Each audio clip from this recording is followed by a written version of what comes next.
Pengejaran kedua pelaku pembunuhan YY yang dilakukan oleh pihak kepolisian di daerah Rejang Lembong, Bengkulu tidak hanya di daerah tersangka, namun hingga perbatasan Sumatera Selatan, Bengkulu. Informasi selengkapnya akan disampaikan oleh Yarnes Foni. Yarnes, apakah ada titik terang penangkapan dua pelaku tindak pidana pembunuhan dan pemerkosaan YY? Hingga saat ini, Rika, masih belum ada titik terang dari pihak kepolisian, masih terus melakukan pengejaran. Sebenarnya dua pelaku dari 14 pelaku ini telah diketahui identitasnya dan juga telah diketahui tempat rumahnya. Pencarian dua pelaku pembunuhan dan pemerkosaan YY, anak siswi SMP yang berumur 14 tahun di Rejang Lembong, masih terus berlanjut, walaupun identitasnya telah ditemukan. Diketahui pasca jenazah YY ditemukan pada 4 April lalu, 8 April 3 pelaku diamankan dan juga 9 April sisanya 9 pelaku diamankan. Total sudah 1 bulan lebih, dua pelaku pembunuhan belum ditemukan oleh anggota Polres Rejang Lembong atau anggota Polsek Padang Ulak Tanding. Dari 12 pelaku pembunuhan YY, 7 diantaranya anak di bawah umur dan telah masuk sidang karena peraturan 15 hari kerja setelah penyidikan harus dilimpahkan ke pengadilan. Sedangkan 5 tersangka lainnya, yakni tersangka dewasa, saat ini juga masih dilengkapi berkas-berkasnya. Dan 2 pelaku yang saat ini masih dikejar, salah satunya memang masih juga anak di bawah umur, Rika. Yarnes, apakah benar pasca tertangkapnya para pelaku, sejumlah guru di sekolah YY mendapatkan ancaman? Ya benar, Rika, bahwa kami juga sempat datang langsung ke salah satu sekolah, yakni sekolah SMP YY di daerah Rejang Lembong ini. Kami pantau ada juga beberapa guru yang menceritakan kisah mereka yang sempat mendapatkan interogasi dan juga intimidasi dari pihak keluarga. Diketahui bahwa rumah para pelaku dan juga rumah YY ini selalu sangat berdekatan dengan sekolah. Dan saat kami mewawancarai salah satu guru, memang salah satu guru tersebut tidak berani untuk dapat dikatakan bahwa mereka diintimidasi, namun mereka sempat berkaca-kaca dan juga menangis saat kami konfirmasi hal tersebut, dan mereka juga tidak berani untuk dapat mengungkapkan hal tersebut kepada kami tanpa direkam oleh kamera.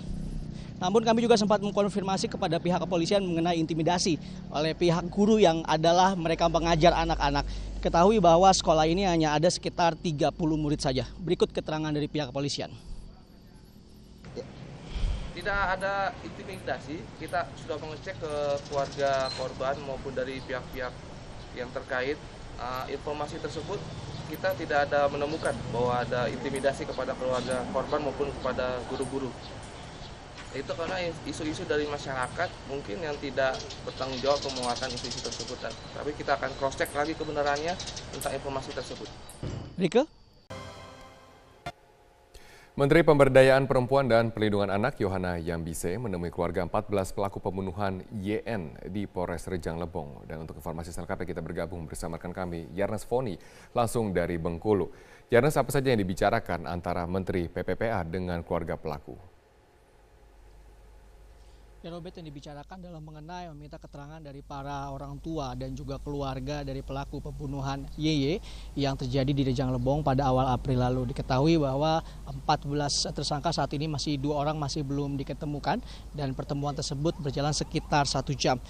Dalam pertemuan yang berjalan sekitar 1 jam ini, dari keterangan Yohana saat ditanyakan mengenai anak mereka, para orang tua cenderung tertutup dan saat kejadian mereka sedang berada di kebun. Kasus kekerasan seksual ini masih menjadi permasalahan yang belum terselesaikan hingga saat ini. Menurut Yohana, yang menjerat 14 pelaku juga bisa menjerat orang tua para pelaku.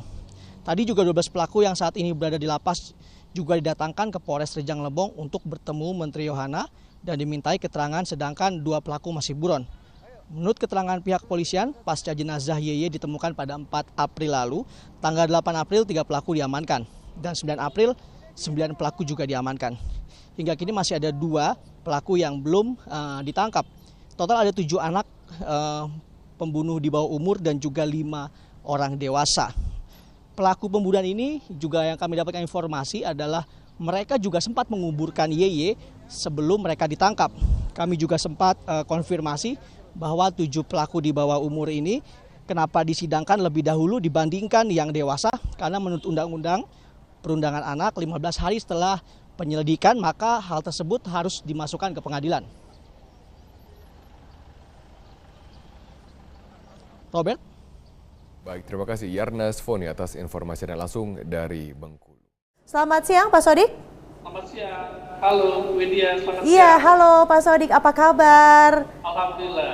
Alhamdulillah baik. Tapi Pak, apa kabar juga nih rancangan undang-undang tentang penghapusan kekerasan seksual terhadap perempuan dan juga mungkin penambahan hukuman terhadap para pelaku yang melakukan kekerasan, terutama dalam hal ini kekerasan seksual, Pak Sodik? Ya, pertama saya mohon waktu untuk menyampaikan bela sungkawa saya kepada keluarga Yuyun dan berdoa semoga musibah besarnya menjadi dibalik penyelamat bagi dia di alam kubur. Yang kedua, dalam diskusi internal di DPR, khususnya di Komisi 8, dari dulu kami sudah siap untuk merevisi itu. Tadinya kami menunggu beranggapan bahwa revisi akan datang dari pemerintah. Kenapa? Karena Menteri Pemberdayaan Perempuan dan Perlindungan Anak dan Menteri Sosial sudah mendorongnya. Tapi sampai sekarang belum ada realisasinya. Sehingga tidak mustahil kalau lambat begini, maka DPR yang akan mengambil alih inisiatif untuk merevisi dan mengembangkan undang-undang itu. Nah, selama ini faktor apa sih sebetulnya, padahal kita sudah tahu begitu fakta dan juga data menyebutkan bahwa tingkat kekerasan terhadap perempuan, apalagi kekerasan seksual ini sudah di fase yang emergensi, ini darurat untuk segera dilakukan tindak nyata, Pak Sodik? Ini karena kita daruratnya masih sebatas slogan. Belum menjadi kesadaran bersama. Inilah yang jangan sampai terulang lagi setelah kasus Yuyun ini.